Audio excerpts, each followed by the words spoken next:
I stumbled upon my husband in our living room with our son's fiancée just hours before the wedding. I was ready to confront him, but a movement in the hallway made me pause. It was my son, Garrett. His face was a mask of stone. He glanced at T and murmured, "Mom, I already know. And it's even worse than you think." Oh, the morning of my son's wedding. I woke up with a chilling knot in my stomach.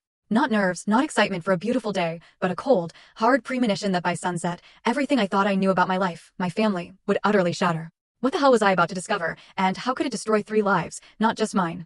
I was up by 5 a.m. Couldn't sleep. I told myself it was just motherly jitters, but my gut screamed otherwise.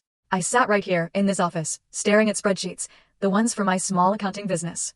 Nothing fancy, but it put our son, Garrett, through college and covered the extras Arthur's salary didn't quite stretch to. But the numbers were a blur. My mind was somewhere else entirely. Outside, it was still dark and quiet, but I could already picture the scene. White chairs on the lawn, the rose-draped archway Arthur, and I had tended to all spring, the string lights I'd checked 3 times. Everything had to be perfect. Our Garrett, our son, deserved a perfect day. 25 years with Arthur. 23 years raising Garrett. I'd poured my entire life into this family. I was the steady hand, the planner, the one who remembered dentist appointments and birthdays, who made sure the bills were paid. Arthur was the charmer, the life of the party, the one everyone loved. I was the foundation he stood on. And for a long time, that was enough. But lately, something had felt off. A quiet, insidious distance had crept between us. It was in the way he'd stop talking when I walked into a room. The way his phone was always angled away from me. When I'd ask if something was wrong, he'd just laugh it off. Stressed at work, honey. Big promotion on the line. And I chose to believe him. What else could I do? You don't just throw away 25 years over a feeling, do you? The click of my office door brought me crashing back to reality.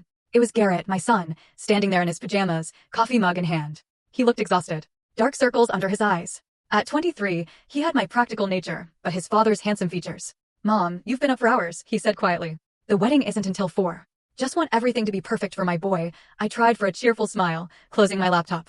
"Your father's still sleeping." "He left early," Garrett said, and there was an odd note in his voice. He walked over, sat on the edge of my desk, looking suddenly much younger than his years. Something about picking up a gift for Brenda's parents. I frowned. That was news to me. "Mom," he hesitated, "can I ask you something?" I turned my chair to face him fully. In the harsh light of my desk lamp, his worry was plain as day. "What's eating at you, sweetheart?" He took a deep breath.